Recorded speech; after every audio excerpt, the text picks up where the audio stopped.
Hi there, my name is Christina Brown with Aspen University. We're going to take a deeper dive into beginning teacher mentoring in urban education. So just as a general introduction, as far as this topic of educators, now whatever state you are in or whatever community or district, there are those specific requirements in order to become a teacher. And even as individuals going through that program, they finish the degree program, the credential program, and are, get that final, acceptance to start and be in the classroom. The reality is that many are constantly challenged with perhaps the different elements and components of teaching that they were just not necessarily prepared for. And so with that comes this hardship, and true reality is that teachers and education, there's this high turnover rate for teachers, that for the majority that we are in our country, is that we are seeing this kind of influx of teachers moving to different careers that are not equipped to handle perhaps like a long a span within the education career. So in Durham Barnes 2011, he stated that teaching in diverse urban classroom can be challenging for teachers, and there's a high percentage that leave within the first 5 years of their careers. So if you think that these people have gone through their education and they have this passion and this drive to teach, and yet when they go into the classroom, they are just um, really kind of feeling this detriment that they are not fully prepared, or this isn't necessarily what they signed up for. It goes into saying that the annual turnover rate for teachers is close to 4% higher than the average of any other professions. So it gets us thinking that there is a disconnect here. There is something that these educators are just not prepared with, or know what they're in for. So that kind of leads into this research topic of these mentoring programs that are necessary, and that how these mentoring programs for new teachers help teachers transition into the classroom and can really utilize those skills to specific schools or districts that they're working in. So having these specific mentors who are aware of the different diversity or challenges or obstacles within their specific districts can help kind of lead these beginning teachers to success. That's the goal, because really the importance here of this whole topic is research has shown that mentoring can be an effective tool in reducing that teacher turnaround rate, and really getting those people passionate and showing them the different tools to be successful, not only for themselves but of course for their students.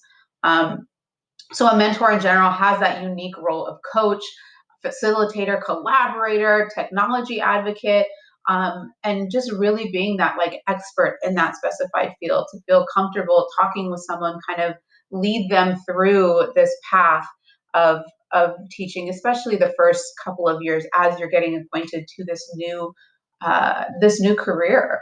And mentoring can provide an excellent means for the new teacher to become more familiar with the best teaching practices and the ability to combining the requirements of the educational system, with also creating a successful relationship with that person, which can really kind of pivot them through the right direction, and continue for a long career in education.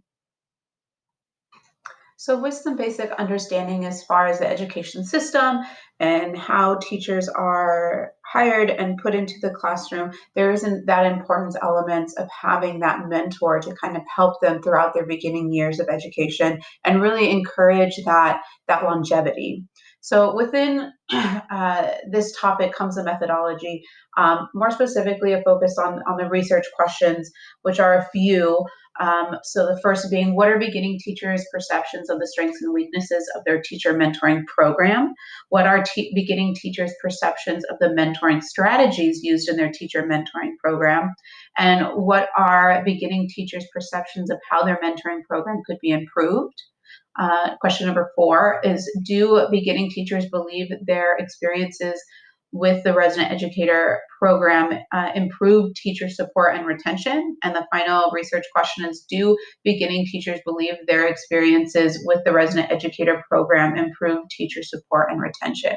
So essentially, we're taking an in-depth look at this mentoring program and how effective it can be and how it can be improved from getting information directly from those beginning teachers that are participating in the program. So this was a qualitative study. It was a total of 15 participating teachers who were asked to reflect on this impact of the mentoring program and their overall success as beginning teachers and getting through those initial years.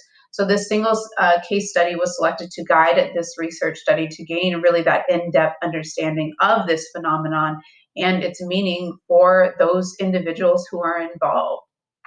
So this case focused on the benefits of mentoring experiences for beginning teachers in terms of professional growth and job satisfaction, and really giving the opportunity to reflect on what was done, how it was done, could it have been improved, and what some takeaways from it. So the purpose of the qualitative case study was really to explore and gain that deeper understanding of the effect of mentoring provided to first year, second year, and third year teachers within that urban district. So now to discuss results. So the results came from interviews, and these interviews sought to describe the teacher's perceptions, feelings, attitudes towards the topics. The main task was to understand the meaning of what the interview said, and these interviews were particularly useful to get the story behind the description, detail, and context of the mentoring experiences provided during the beginning years for beginning teachers. So really kind of going beyond just the general description of what the program is, but really getting that in-depth insight into how these beginning teachers were feeling and throughout this process. So interviews were scheduled during sessions where teachers had their planning time, so before or after school at the participants' school sites. A journal to record memos, notes, and reflections of the participants in the process were also documented and recorded the interview questions in that journal. So prior to these initial interviews, an inventory of open-ended questions served to prompt participation from the interviewees. So all the interviews were audio taped, and the participants had provided permission and for later transcription if necessary, and follow-up interviews were conducted as well to expand on certain elements that were mentioned. So these results were also went through triangulation, so collecting multiple kinds of data from different groups of the participants. We did member checking or sharing of the data from the research participants.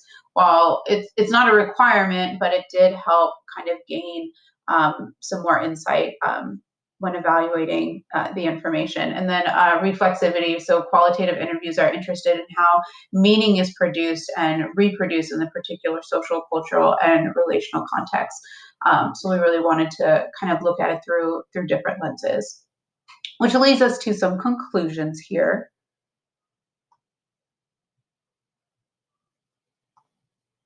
So conclusions are finding the findings revealed that as important as it was for beginning teachers to feel valued as equal members of the team by having their ideas and thoughts appreciated, is equally important for the mentor teachers to recognize any learning opportunities that arose from mentoring. So it's this two-way street kind of component, is that we want to make sure that the mindset, that the growth mindset is there, and that mentor teachers also can gain great insight by being a mentor.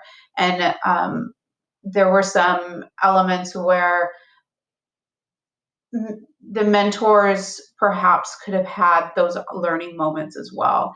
So the district mentoring program was mentioned that did not support teachers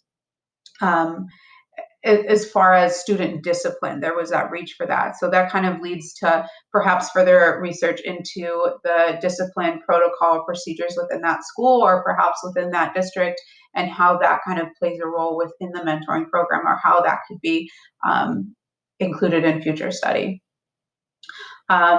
There's also this mention of this two-way partnership. It was kind of alluded to earlier, and it kind of led to this idea of communication. And and really having those strong bonds or relationships between mentor and mentee, and perhaps kind of reevaluating how those are linked in the first place and how these mentors are being matched up with these mentees, and if there's perhaps um, uh, an opportunity for growth here or adaptation, to revise and make a stronger procedure for how to connect those teachers with one another.